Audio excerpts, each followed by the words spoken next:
다 같이 기도하시면서 부가능교회 예배를 시작하겠습니다. 할렐루야. 하나님 아버지 감사합니다. 오늘도 축복하여 주시고 믿음의 선포가 하나님께 영광 돌리는 귀한 시간이 될 수 있도록 주님 역사하여 주시옵소서. 하나님을 찬양하며 하나님께 귀한 예배가 될 수 있도록 도와주시옵소서. 예수님의 이름으로 기도드렸습니다. 아멘. 찬송가 255장 찬송 부르시겠습니다.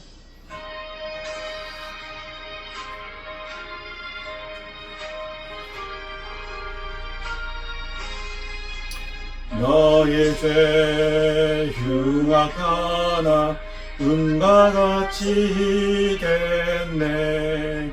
너의 죄 흉악하나 눈과 같이 이겠네. 죄비 흉악하나 이게 되리라. 주홍빛 같은 내 죄, 수홍빛 같은 내 죄, 눈과 같이 이겠네. 눈과 같이 이겠네. 악한 죄 벗으라고 주님 너를 부르네. 악한 죄 벗으라고 주님 너를 부르네. 하나님 크신 사랑 아니었어라. 죄악한 죄 벗으라고 악한 죄 벗으라고 주님 너를 부르네. 주님 너를 부르네.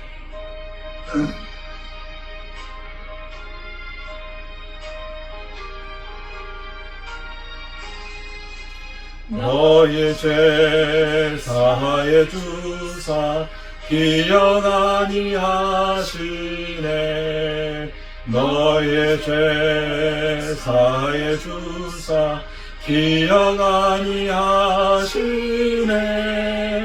불쌍한 사람들아 오라 하시네. 너의 죄 사하여 주사 너의 죄 사하여 주사 기억 아니하시네. 기억 아니하시네. 찬송가 28장 찬송하시겠습니다.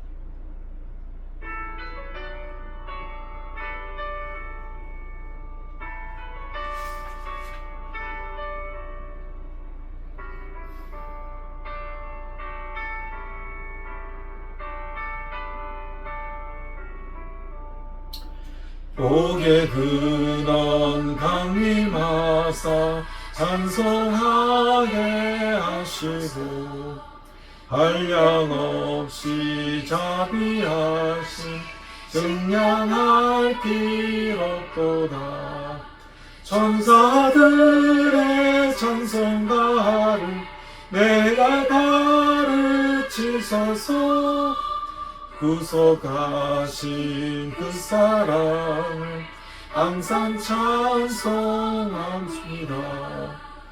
주의 크신 도움받아 이때까지 왔으니 이와 같이 천국에도 이르기를 바라네. 하나님의 품을 떠나 죄에 빠진 우리를 예수 구원하시려고 보혈 흘려 주셨네.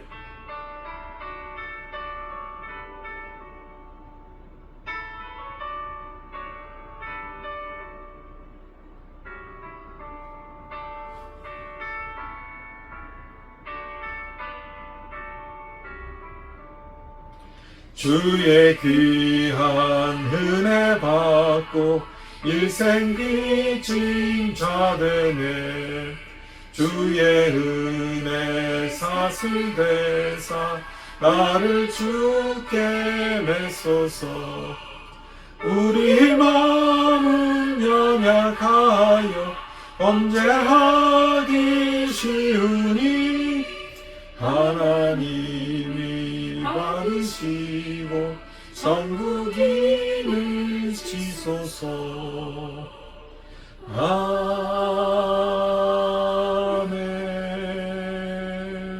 다 같이 주여 삼창하시고 예배를 위하여 기도하시겠습니다. 주여, 주여, 주여, 주여. 할렐루야. 하나님 아버지 감사합니다. 오늘도 축복하여 주셔서 믿음의 용사로, 하나님의 은혜의 통로로, 하나님의 사랑과 보혈과 섬김의 역사가 일어나는 귀한 하나님의 자녀가 되길 원합니다. 이 예배를 통하여 하나님께 영광 돌리게 하시고 하나님 축복 가운데에서 예수 그리스도의 보혈의 능력을 선포하여 예수 그리스도의 사랑을 전하는 귀한 예배가 될 수 있도록, 하나님 말씀을 선포하는 예배가 될 수 있도록 주님 구원의 기회를 축복하여 주시옵소서. 성령으로 도와주시옵소서. 오 하나님 아버지, 부족한 가운데 있을지라도 하나님 축복하여 주시옵소서. 성령으로 도와주시옵소서. 예수님의 이름으로 기도드렸습니다. 아멘.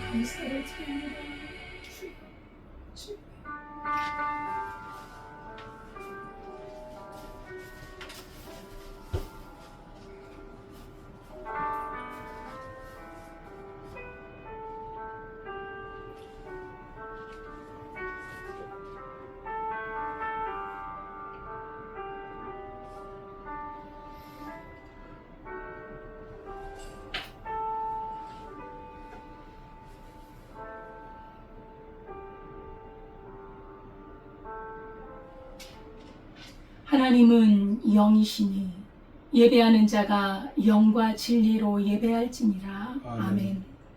하나님 아버지 감사드립니다.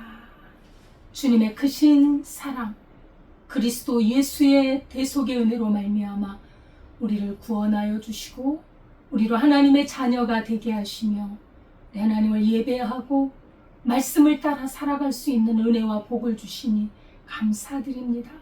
이 시간에 주님 앞에 마음을 다하여 예배드릴 때 주님이 함께 하시고 찬양과 기도와 말씀 가운데 주님이 역사하여 주옵소서. 아멘. 예수님의 이름으로 기도드리옵나이다. 아멘.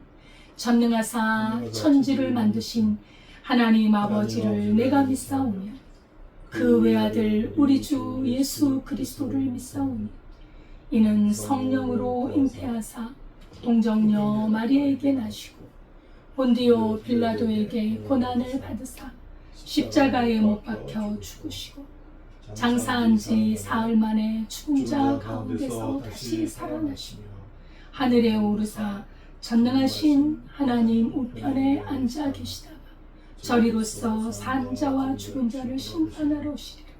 성령을 믿사오며 거룩한 공회와 성도가 서로 교통하는 것과 죄를 사하여 주시는 것과 몸이 다시 사는 것과 영원히 사는 것을 믿사옵나이다. 아멘. 찬송가 23장입니다.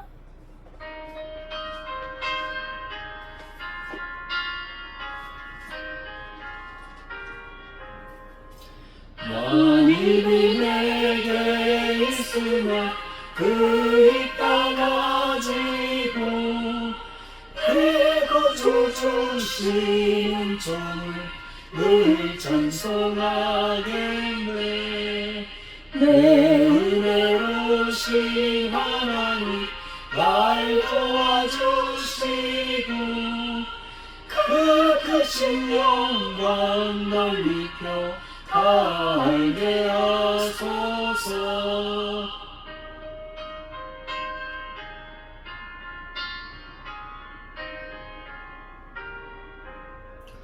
내 주의 귀한 이름이 날 위로하시고 내 귀의 음악 같으니 사람이란 때로나 내 죄의 방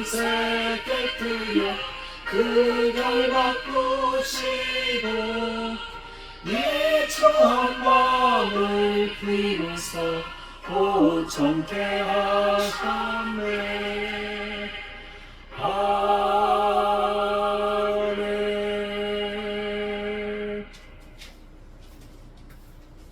다 같이 기도하시겠습니다. 할렐루야. 하나님 아버지 감사합니다. 오늘도 축복하여 주셔서 건강을 이끌어 주시며 많은 편안한 장소와 하나님 귀한 시간을 허락하여 주심을 감사합니다. 하나님께 영광 돌리며 찬양하는 예배의 시간에 나올 수 있도록 주님 마음을 지켜주시고 보호하여 주셔서 하나님 옷과 같은 예배로 하나님께 올려드릴 수 있도록 도와주시옵소서. 지금 저희들이 축복 가운데를 인도하시며 아바 아버지라 부를 수 있도록 하나님께 아버지의 양자의 영을 보여주셔서 하나님 아버지로 부를 수 있도록 은혜를 주신 은혜를 감사합니다. 예수 그리스도의 보혈로 저희들이 죄 가운데에서 사망 가운데 있을 때 예수님의 희생과 십자가의 보혈로 저희들을 이끌어 주시며 저희들이 죄를 사해 주신 은혜를 감사합니다. 성령님께서 도와주셔서 이 죄악의 습성에 사로잡혀서 선과악으로 고통당할 때 하나님의 능력으로 붙들어 주셔서 성령으로 도와주셔서 선한 싸움을 이겨나갈 수 있도록 인도하심을 감사합니다. 지금 저희들을 말씀으로 인도하여 주셔서 저희 인생을 말씀으로 풀어가게 하시며 하나님 저희 인생의 모든 문제를 하나님의 말씀을 선포하여 해결되게 하여 주신 은혜를 감사합니다. 주님 저희들을 믿음으로 선포할 수 있도록 하나님 말씀을 선포할 수 있도록 저희 믿음을 성장시켜 주시며 저희 믿음으로 의에 이르고 하나님께 영광 돌리는 믿음의 자녀들이 하나님 귀하게 쓰임받게 하시니 감사합니다. 지금 저희들을 축복하여 주셔서 부활의 교회를 예배를 통하여서 하나님 말씀이 선포되어지고 하나님 말씀이 들려질 때 하나님 영의 귀가 열리게 하시며 영의 눈이 띄어지게 하여 주셔서 하나님 말씀의 능력으로 30배의 열매, 60배의 열매, 100배의 열매로 열매 맺어서 하나님 풍성한 은혜로 섬김의 축복과 용수의 축복과 사랑의 축복으로 하나님 나아갈 때 하나님이 도와주셔서 하나님의 능력이 임하게 하시고 이 세상을 이기는 믿음의 자녀들로 나아갈 수 있도록 도와주시옵소서. 이 시간을 지켜주시며 예수 그리스도의 이름으로 기도드렸습니다. 아멘.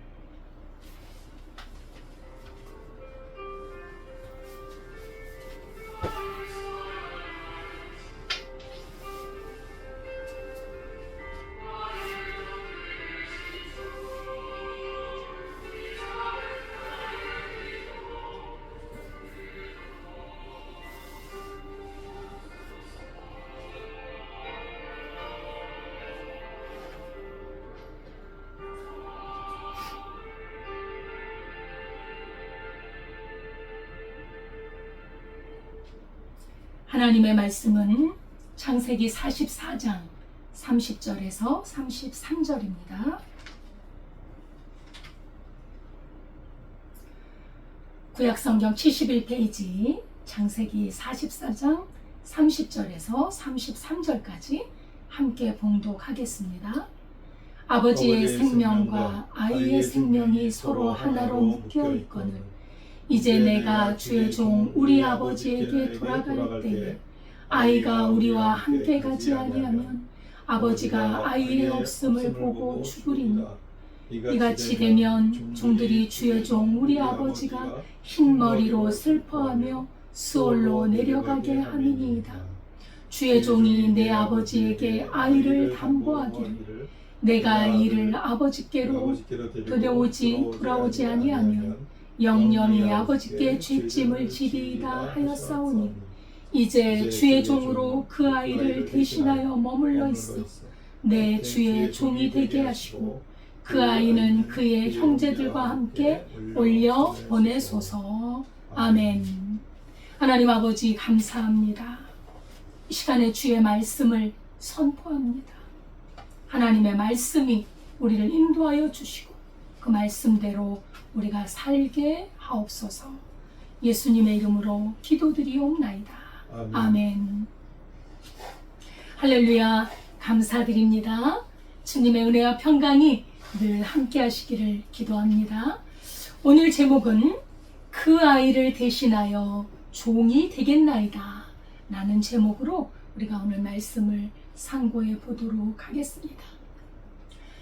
남을 대신하여 자기를 희생한다고 하는 것, 자기 목숨을 형제를 위해서 대신 지불한다고 하는 것은 참으로 위대하고 숭고한 일입니다. 오늘 본문은 유다가 베냐민을 구하기 위해서 자신이 대신 종이 될 테니 베냐민을 아버지에게 보내달라는 간구를 요셉에게 하는 아주 자기 희생적이고 진솔한 그런 탄원을 오늘 서로 나눔을 하겠습니다.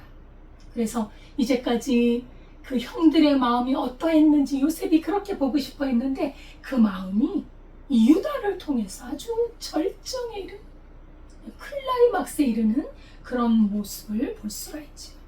오늘 44장 14절에서 15절까지 보면 베냐민에게서 은잔이 발견되자 우리 형제들이 다 돌아와서 요셉 앞에 엎드렸습니다.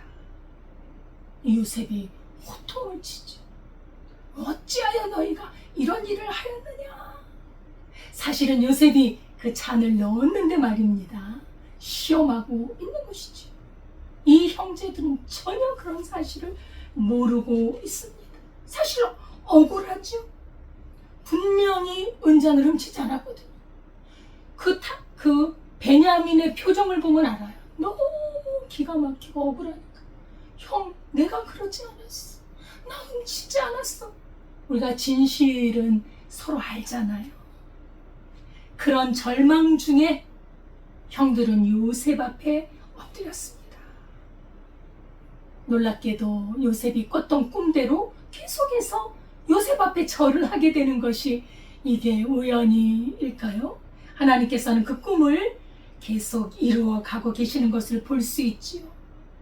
그런데 놀랍게도 요셉 앞에서 자신들이 무죄라고 주장하지 않습니다. 왜요? 과거에 자기들의 죄가 생각나기 때문입니다. 자신들의 지은 죄가 자신들의 마음을 짓누르는 것을 우리는 어찌할 수가 없는 거예요.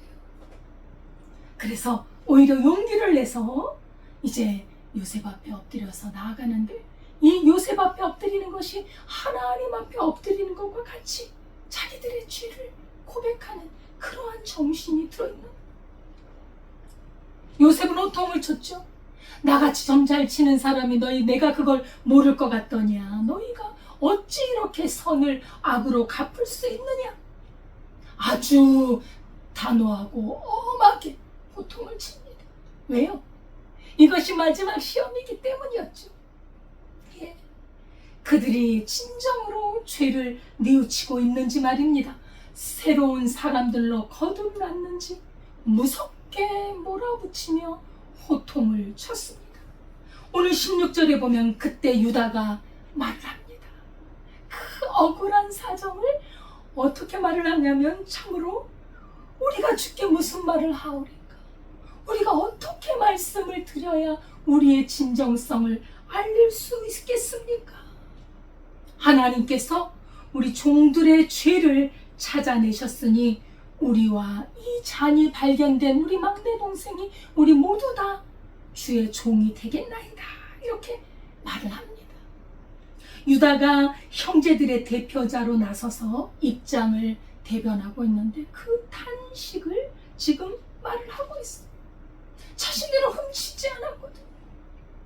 그럼 어떻게 증명할 수 있단 말입니까? 도대체 왜 이런 시련이 닥치는 것인지, 과연 이것이 우연히 일어난 것일까? 그 형제들의 마음속에 스쳐가는 것은 이건 우연이 아니다.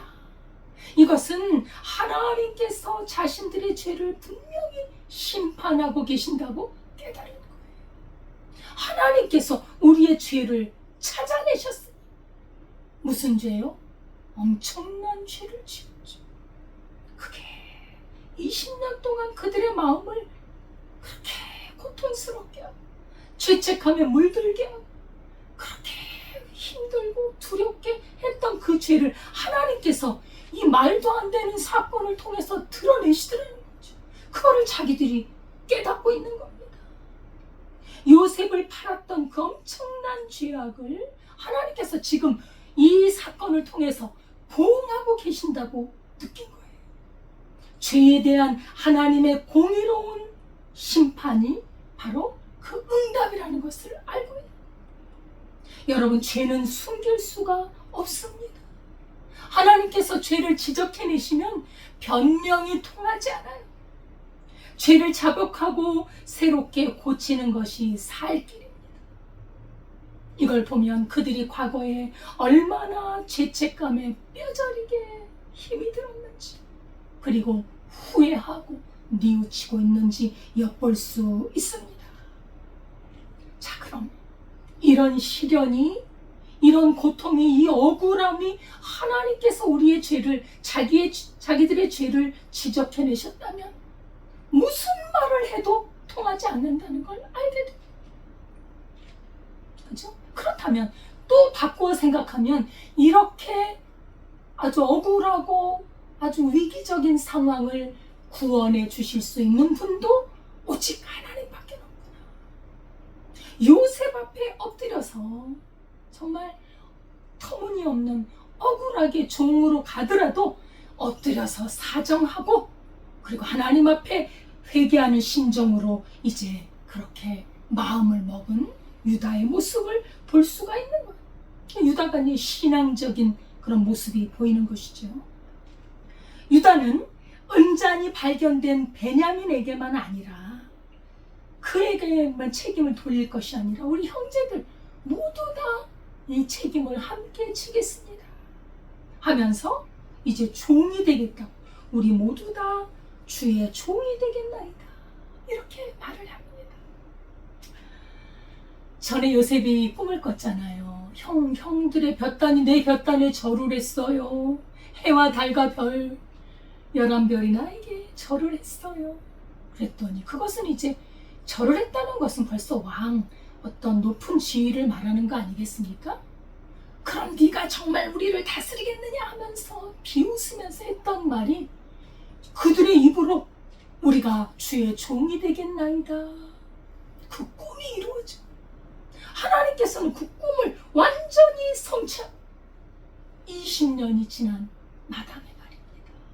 우리 하나님은, 하나님이 주신 비전과 꿈은 사람이 막을 수 없다는 거, 그것을 우리가 알 수가 있죠. 그리고 또한 우리 모두 다 종이 되겠나이다, 이 말은 베냐민, 그 은잔이 발견되어진 베냐민만 종이 되게 하시고 우리는 안 했으니까 괜찮지요가 아니라 형제에 대한 책임감이 확고해졌다. 형제 우애가 돋보인다는 것. 그동안의 수많은 연단을 통해서 이 사람들은 어떤 아주 성화된 신앙인의 아름다운 자세를 볼 수 있습니다. 요셉이 그렇게도 바랬던 신실한 모습이 보이고 있는 것입니다. 성도는요, 온갖 시련과 연단을 통해서 성숙한 신앙과 인격으로 성장해 가는 것입니다. 그래서 베드로전서 1장 7절에 보면 너희 믿음의 확실함은 불로 연단하여도 없어질 금보다 더 귀하여 예수 그리스도께서 나타나실 때에 칭찬과 영광과 존귀를 얻게 할 것이니라. 우리를 연단하는 불시험을 이상히 여기지 말고 그리스도의 고난에 참여하는 것으로 즐거워하라. 불시험을 당하고 억울한 시험을 당할 때 하나님의 섭리를 깨닫는 자는 그저 순복하는 것, 거기 그냥 엎드리는 것. 이 형제들 보세요. 자기가 안 했잖아요. 베냐민이 했다고 나왔잖아요. 베냐민을 버리잖아요. 베냐민과 같이 지내는 성숙한 이 시험을 감당하는 자세이지요. 그래서 우리가 살면서 당하는 애매한 일들, 참으로 억울한 일들, 사람에게는 설명할 수 없는 어렵고 고통스러운 일들을 만날 때가 있습니다. 그러나 놀라운 사실을 우리는 기억해야 됩니다. 이 형제들이 당하는 이 애매하고 억울한 이 사정을 아무리 말해도 통하지 않는, 어떻게 증명할 길이 없는 거예요. 근데 여러분, 사실은 어떻습니까? 실제는 형제들의 사정은 답답하지만 실제로는 요셉이 다 알고 있다는 거예요. 요셉이 자신이 했거든. 다 알고 있다는 거예요. 사실은 설명하지 않아도 죄가 없는 거죠. 그 사건에 대해서. 마찬가지로 우리가 겪는 어려운 억울한 일들이 있습니다. 억울한 그 참으로 애매한 고난이 있습니다. 그것을 아니라고 너무너무 사람 앞에 증명하지 말라는 거예요. 자신이 진실하면 그 진실함을 간직하고 있으라는 거예요. 하나님이 우리 사정을 우리보다 더 잘 알고 계신다. 더 정확하게 알고 계신다는 것을 믿으라는 겁니다. 그래서 사람에게 말하려고, 사람에게 인정받으려고 하지 말고 오히려 하나님의 절대 주권을 믿고 믿음을 잃지 말고 순전하게 믿음으로 나가라는 것입니다. 베드로전서 2장 19절에서 이렇게 말씀합니다. 부당하게 고난을 받아도 하나님을 생각함으로 슬픔을 참으면 이는 아름다우나 죄가 있어 매를 맞고 참으면 무슨 칭찬이 있으리. 그러나 선을 행함으로 고난을 받으면 이는 하나님 앞에 아름다우니라. 부당하게 고난을 받아도 하나님을 생각함으로 참고 견디라. 예수님처럼, 예수님이 죄가 없으시죠. 고난을 받으신 거죠. 너희도 참고 선을 행하라. 하나님 앞에 아름답다. 다시 말하면 하나님께서 반드시 보상해 주시겠다는 것이죠. 이렇게 형제들은 자신들의 정직함을 말하면서 우리가 다 종이 되겠나이다 했더니 요셉은 단호하게 말을 합니다. 아니다. 은잔이 발견된 저 청년만 남고 너희들은 다 아버지께로 가라. 아버지의 집으로 가라는 거예요. 곡식을 가지고 가라는 거예요. 단호하게 거절을 합니다. 너무나 정말 아주 그 수준이 높은 마지막 시험이죠. 베냐민을 놔두고 모두 돌아가라. 사실 이 형들은 과거에는 동생을 팔아버리지 않았습니까? 이번에도 나 몰라라 동생을 버리고 떠날 것인지 얼마든지 자기 살 길이 열려 있는 거예요. 그러니 가라 말이죠. 이 제안은 사실 큰 유혹이 될 수 있습니다. 왜냐하면 이들에게는 다 처자식이 있거든. 잘못하면 평생 감옥에 갇혀서 가족들도 볼 수 없고 아버지도 볼 수 없고 이거 그냥 인생이 끝나는 게 아닌가 생각할 수도 있어요. 노예 신세로 전락할 수 있는 위기의 순간입니다. 형들에게는 참 곤란한 순간이었죠. 요셉은 과연 형들이 어떻게 반응할 것인가 아주 궁금하고 어떻게 나올 것인가를 이제 기대하고 있었던 것이지요. 이런 찰나에 유다가 다시 한번 그 요셉에게 나갑니다. 총리에게 나갑니다. 유다가 나서서 오늘 18절에 보면 바로와 같이 우리 총리님은 바로와 같으십니다. 그렇게 높여주고 제가 주께 이 바로 총리님 바로와 같으신 총리님께 한 말씀 올리겠습니다.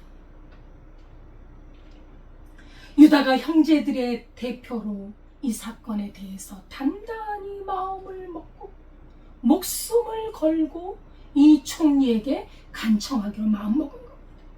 자신이 책임을 지는 것을 아주 당연하게 여기면서 나아갔던 것이죠. 사실요, 우리 살다 보면 어떤 큰 사건이 생기면 사람의 본성이 드러납니다. 책임감을 가지고 나서는 사람이 있는가 하면 그건 내 문제가 아니야 나 몰라라 회피하는 사람이 있기 마련인데 요셉이 계획한 이 시험인 줄 꿈에도 알지 못하는 유다가 이제 베냐민을 이 막내 동생을 구하려는 결심을 가지고 아주 희생적인 태도로 나가려고 하고 있습니다. 예? 오늘 19절에서 30절에 보면 이제 위기 앞에서 두려워 떨고 있는 형제들 사이에서 용기 있는 간청을 합니다. 왜 베냐민을 풀어줘야 되는지 자초지종을 설명을 해요. 그 막내 동생 베냐민이 우리의 아버지, 노인이신 우리 아버지와 얼마나 불가분의 관계가 맺혀져 있는지를 알리는 거예요. 바로 아버지와 이 막내 동생이 생명으로 연결된 그런 관계이기 때문에 이제 긴 연설을 하기 시작합니다. 오늘 이제 지금 볼 이 연설이 요셉 이야기의 클라이막스를 이룹니다. 자신의 죄를 깊이 깨닫고 하나님께 회개의 심정으로 드리는 감동적인 연설이요, 그리고 자기희생적인 사랑이 드러나는 아주 명연설입니다. 요셉 이야기의 절정을 이루는 이 아름다운 유다의 연설, 유다의 요청, 참으로 이 모습에서 우리는 예수 그리스도를 발견할 수 있을 것입니다. 유다의 연설은 이제 형제들의 그 모습이 어떻게 변했는지를 보여주는데, 유다가 이런 말을 합니다. 18절에서 20절입니다. 천의 총리님이 이렇게 물으셨지요. 아버지가 있느냐? 네 막내 동생이 있느냐? 그러셔서 노인이신 우리 아버지가 계시고 또 막내 동생인 청년이 있습니다. 그의 형은 죽었고 그의 어미가 남긴 그 자식은 그뿐이라서 아버지가 그를 사랑합니다 라고 대답을 먼저 해요. 여기서 요셉 이야기가 지나가지요. 요셉은 어떻게 처리하고 있습니까? 자기들이 팔았던 그 요셉은 죽었다. 지금 살아있는 요셉 앞에서 그 형은 죽었고 아직도 거짓말이 드러나고 있습니다. 아직은 이 총리 앞에서만큼은 진실을 말할 용기가 없는 거예요. 자기들이 팔아서 없어졌고가 아니라 죽었고, 그죠? 아버지한테는 요셉은 짐승에게 찢겨 죽었습니다 하고 피 묻은 옷을 갖다 줬잖아요. 유다는 전에 형제들과 함께 요셉을 죽이려고 했을 때, 우리 동생의 이 피를 흘린들 무엇이 유익하겠느냐? 우리가 그냥 애굽 상인들에게 팔자. 그래서 돈 욕심도 있고 은 20냥에 팔았던 것입니다. 이것은 살인보다는 좀 못한 죄일지라도, 그러나 이것은 작은 죄가 아니라 하나님 앞에 큰 죄. 율법은 어떻게 말하고 있느냐면 출애굽기 21장 16절에 보면 사람을 납치한 자가 그 사람을 팔았든지 자기 수하에 두었든지 그는 반드시 죽이지. 이 사람을 인신매매한 죄는요, 하나님 앞에 사형이에요. 죽이라는 것입니다. 죽인 것과 살인죄와 마찬가지이고, 또한 무슨 죄예요? 아버지에게 거짓말을 했어요. 아버지를 속였어요. 이후로 유다의 삶이 어떻게 됐는 줄 아십니까? 유다의 아내가 죽습니다. 유다의 큰아들, 작은아들이 죽습니다.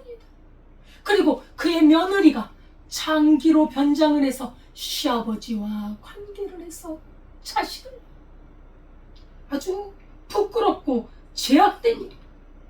이것을 하나님께서는 이렇게 이 유다에 대해서 상당한 징벌을 내리셨습니다. 그러나 지금 자신들의 죄를 철저히 회개하지는 못했지만, 그러나 자기들의 잘못을 깨닫기 시작했다는 것입니다. 오늘 21절 24절에 보면 또 총리한테 말을 하죠. 총리께서 막내 동생을 데려와라 하셔서, 그 아이는 아버지를 떠날 수 없습니다. 그 아이가 아버지를 떠나면 아버지가 죽을 수도 있습니다. 그렇게 말씀을 드렸더니 총리께서는 막내 아우와 함께 오지 않으면 내 얼굴을 너희들 다시 볼 생각하지 마라. 그러셔서 우리가 아버지께 그대로 말씀을 드렸습니다. 이렇게 이제 지금 호소하고 있는, 아버지가 요셉을 이룬 후에 베냐민을 얼마나 더 사랑했을까요?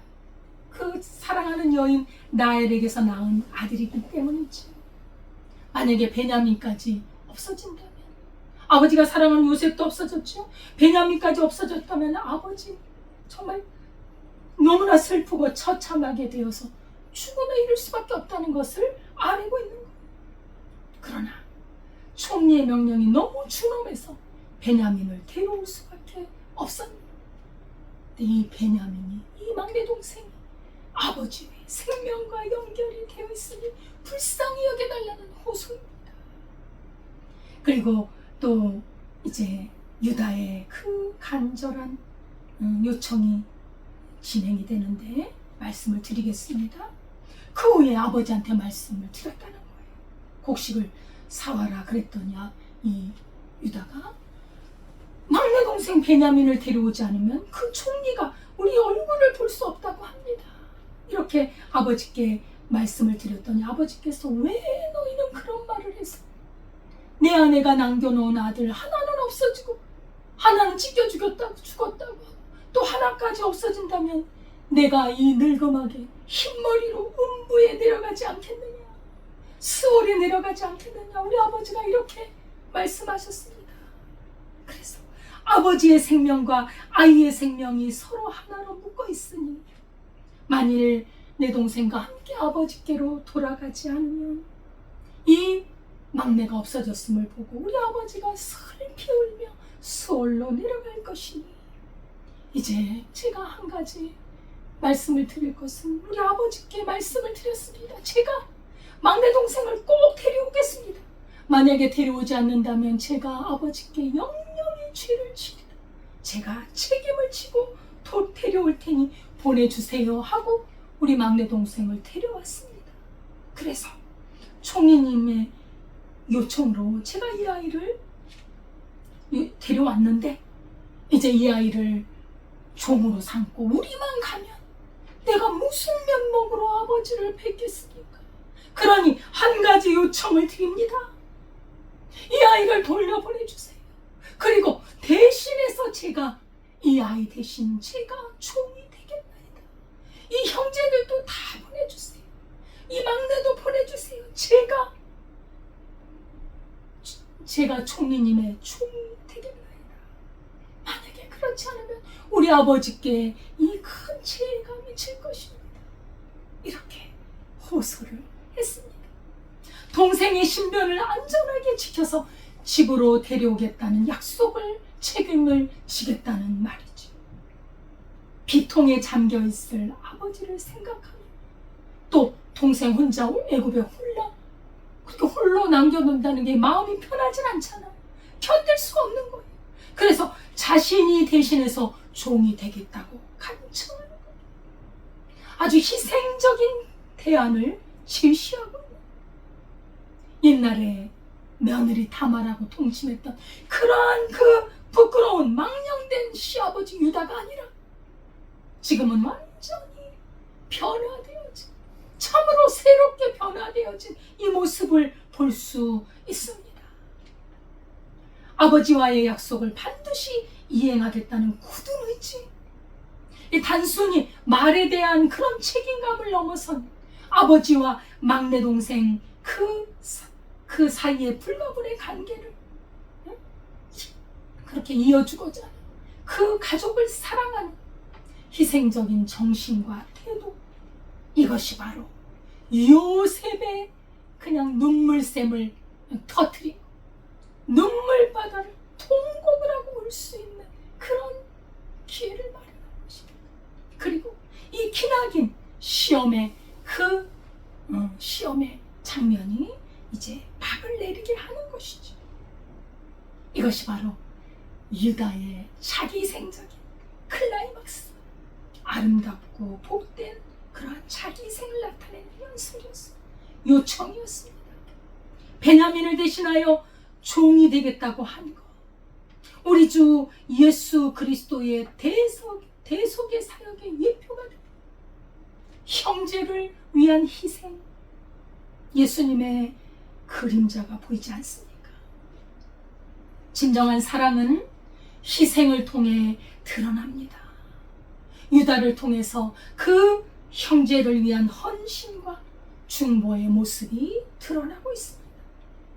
과거 요셉을 팔았던 자가 이제는 동생을 살리기 위해서 스스로 종이 되겠다고 나섰습니다. 변화된 것이지. 회개의 절정인 것이지. 다른 형제들도 집으로 다 돌려보내주세요. 제가 종의 짐을 지겠습니다. 얼마나 아름다운 모습. 이 기독교의 정신입니다. 어떤 어머니가 아픈 자녀가 이제 곧 숨이 넘어갈 듯한 그런 지경에 빠졌습니다. 결국은 어머니가 자신의 신장을 자식에게 주기로 결정을 했습니다. 의사들은 수술이 쉽지 않습니다. 어머니 죽을 수도 있습니다. 했을 때 그 어머니는 주저하지 않고 말합니다. 내가 아니면 이 아이를 어떻게 살릴 수 있겠습니까? 이 아이가 살아있어야 나도 살 수 있는 것입니다. 내 신장을 내 자식에게 주십시오. 예, 부모의 사랑은 자식을 위해서 자기의 생명을 내놓는 그런 사랑이 있습니다.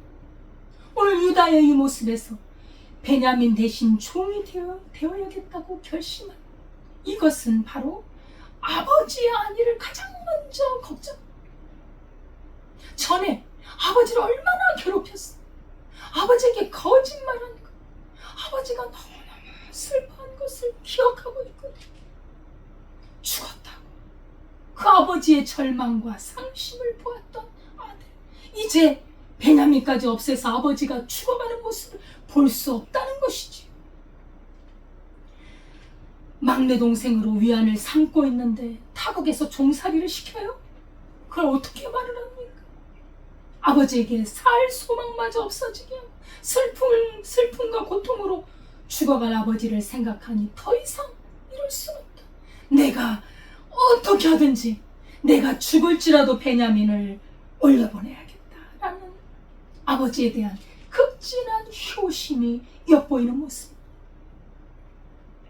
그리고 아버지와 아들이 서로 생명이 연결되어서 자식과 부모의 끊을 수 없는 연합을 강조하면서 제발 보내주십시오. 단순한 감정의 폭발이 아니었습니다. 하나님의 섭리 속에 어쩔 수 없이 참으로 이런 이상하게 되어가는 이 상황 속에서 이 변화되어진 자신의 죄악을 고백하고 자신의 죄를 인정하고 하나님 앞에 정말 대신 말하자면 그 죄를 약간이라도 갚기 위해서 이렇게 자신이 종이 되겠다고 하는 놀라운 변화. 그가 변했다는 회개의 열매가 있다는 것입니다.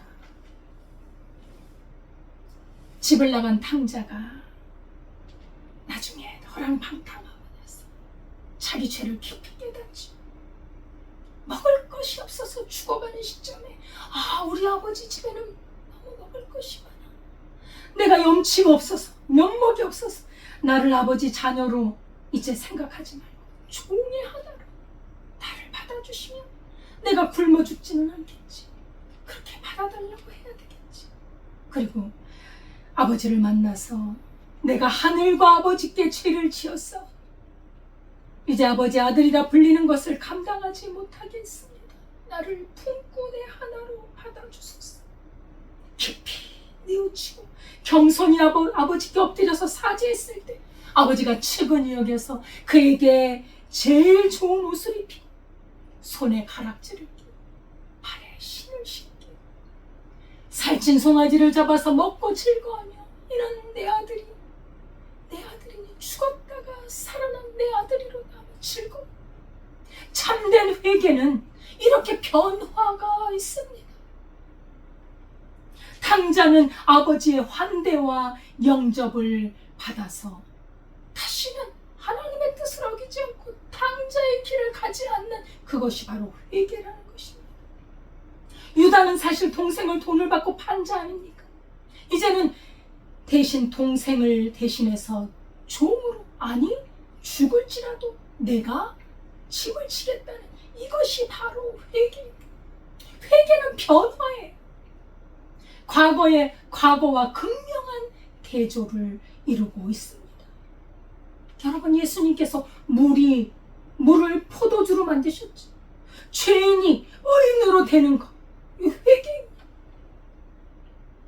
유다의 희생적인 동생을 구하려는 마음, 자신이 총이 되든 죽음을 당하든 대신 이렇게 지겠다고 하는 이 새로운 변화, 단순한 과거에 대한 후회가 아닙니다. 여러분, 후회와 회개는 달라요. 유다를 비롯한 형제들이 아주 새로운 도덕적인 수준으로 들어서는 순간, 이들이 변했다는 것이 확 드러나는 순간, 사랑 가운데 행한 사랑의 열매였죠. 친구를 위해 목숨을 버리는 그런 행동이었습니다.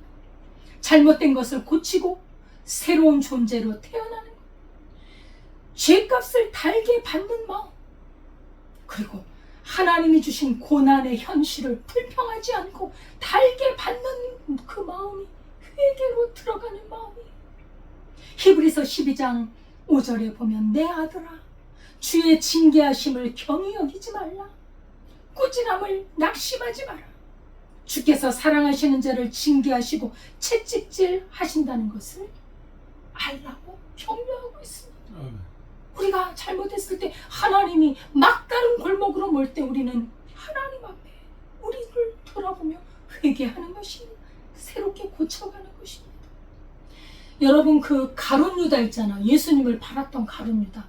가룟 유다도 후회를 했습니다. 예수님을 팔고 나서 나중에 크게 후회를 했습니다.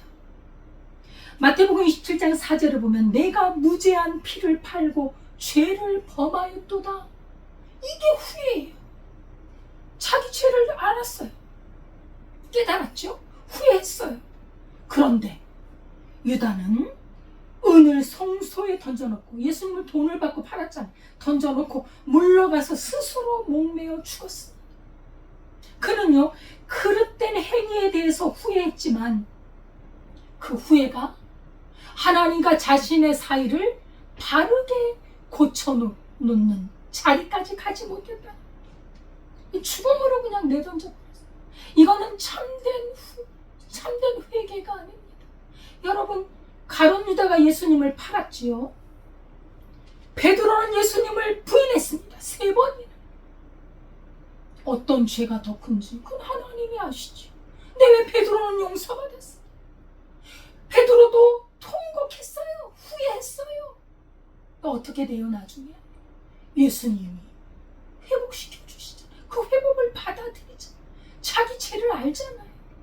네가 나 사랑하는, 네가 나를 사랑하는, 내가 주님을 사랑하는 줄 주님이 아시는, 십자가에 돌아가시기 전에 결코 그런 일이 없으리. 자기 마음은 예수님을 사랑해서 정말 예수님을 버리고 싶지 않았지만 그게 마음대로 되나요?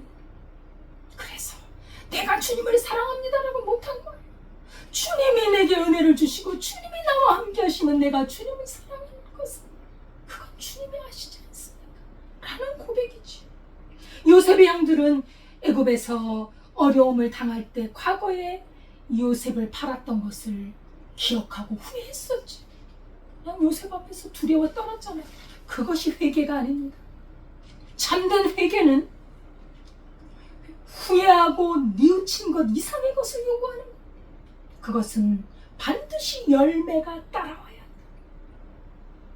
잘못된 걸 바로 잡으라는, 죄를 돌이키라는 삶의 변화가 있는 것이 회개라는 것입니다.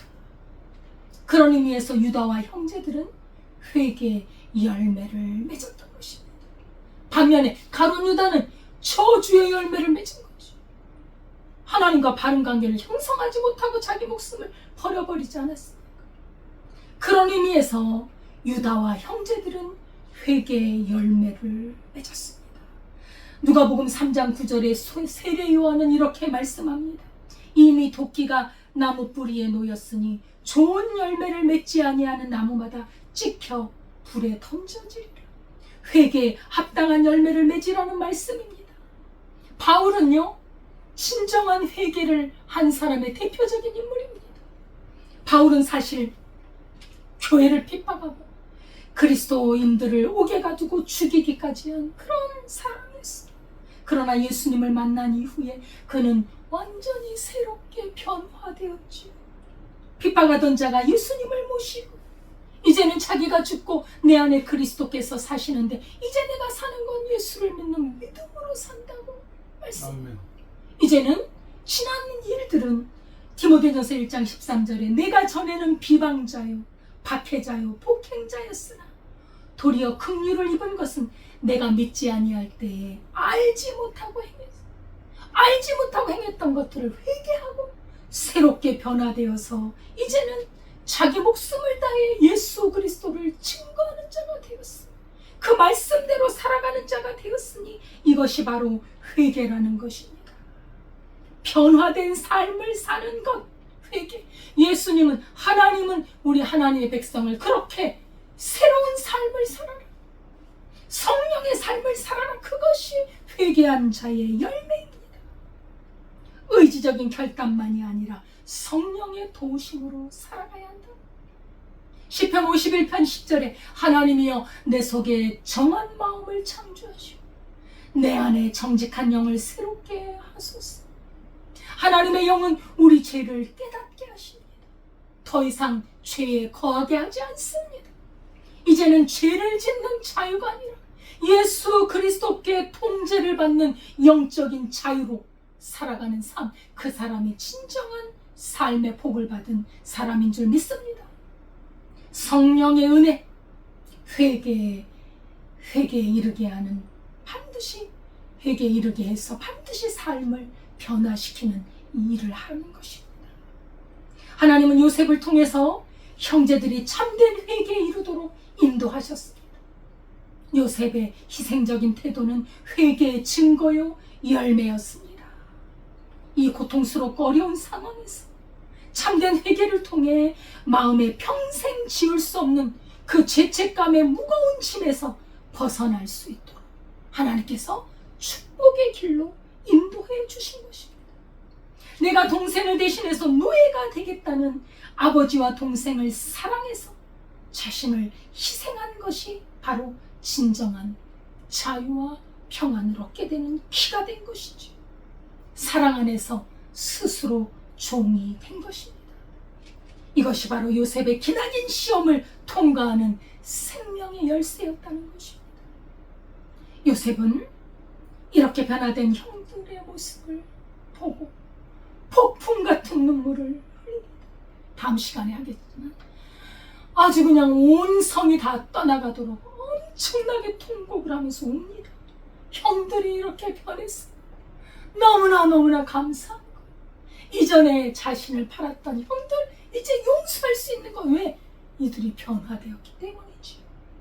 형들의 삶에 얽힌 죄와 상처, 이것을 마침내 회복과 용서로 화해의 길로 인도했던 것입니다. 요셉의 시험은 결국은 죄와 두려움에서 이제는 자유롭게 하는 역할을 했습니다. 유다의 이런 희생적인 헌신적인 사랑에서 우리는 우리 주 예수 그리스도의 중보적인 사랑의 예표를 발견할 수 있습니다. 십자가의 예고편이죠. 인류와 죄인을 위해서 자기 몸을 십자가에 기꺼이 내놓으신 우리 주 예수 그리스도의 모습. 유다가 바로 그 예수님의 조상입니다. 예, 자기 몸을 십자가에 못을 박은 그 예수 그리스도의 조상이라는 것입니다. 예수님은 유다처럼 완전하게 우리를 대신해서 종의 자리, 죽음의 자리를 선택하셨습니다. 십자가에서 우리 죄를 대신 지셨죠.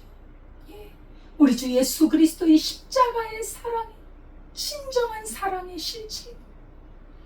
마태복음 20장 28절에 인자에 온 것은 섬김을 받으려 함이 아니라 도리어 섬기려 하고 자기 목숨을 많은 사람의 대속물로 주려 함이라. 로마서 5장 8절에도 우리가 죄인 되었을 때에 그리스도께서 우리 죄를 위하여 죽으심으로 하나님께서 우리에 대한 자기의 사랑을 확증하셨다고 말씀하셨습니다. 아멘. 예수님의 희생적인 사랑이 우리를 자유케 하고 담대히 하나님께로 가는 그 사랑의 다리를 놔주셨던 것입니다. 우리가 이 아름다운 사랑을 본받아 우리도 하나님을 사랑하고 우리 이웃을 사랑하는 삶을 살 수 있기를 바라겠습니다. 하나님 아버지 감사합니다.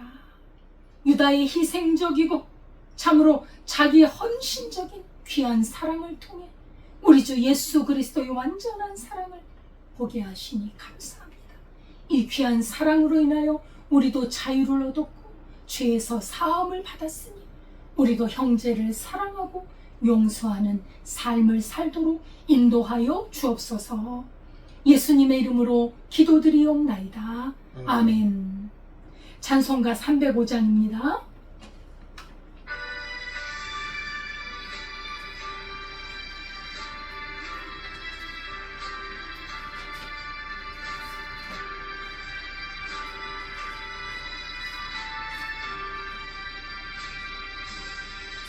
나 같은 죄인 살리신 주의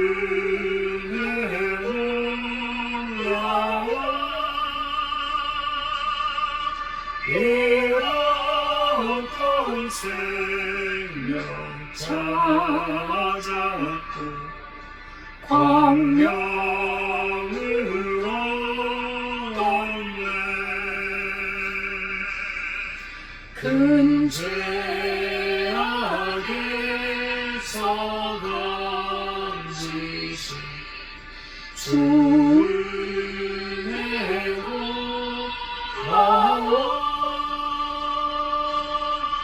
난 처음 믿은 그 시간 귀하고 귀하다 이제껏 내가 산 것도 주님의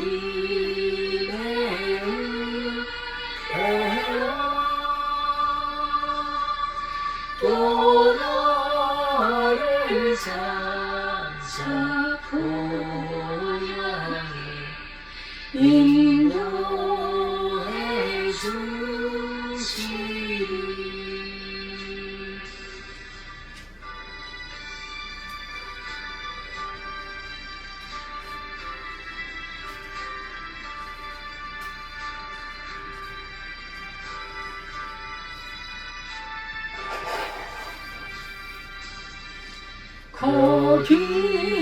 거기서 우리 영원히 주님의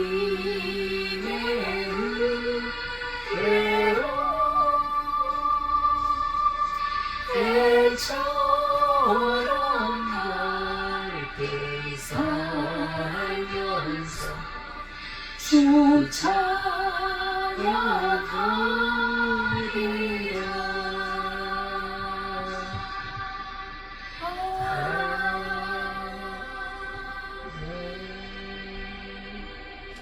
하나님 아버지 은혜와 사랑을 감사드립니다.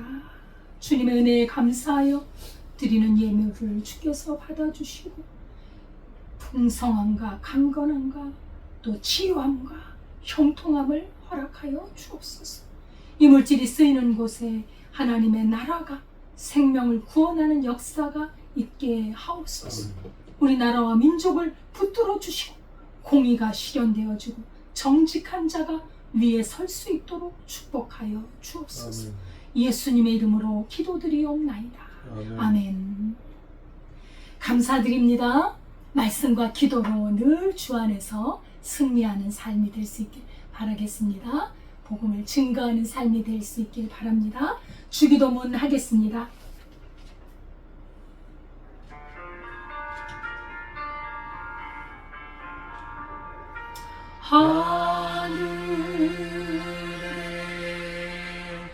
하늘에 계신 아버지 이름 거룩하사 주님 나라 하시고 뜻이 이루어지가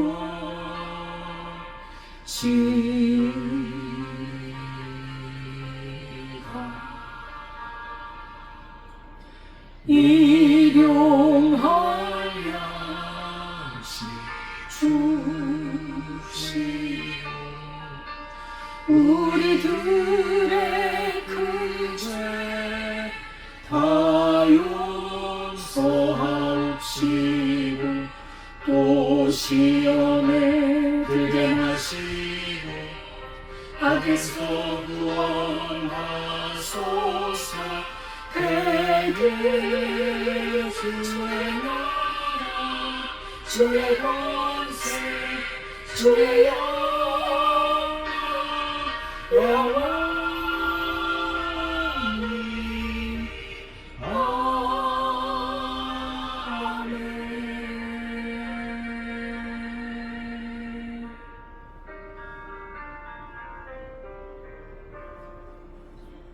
이제는 우리 주 예수 그리스도의 은혜와 하나님 아버지의 무한하신 사랑과 성령님의 교통하심이 내가 동생을 대신하여 종이 되겠나이다.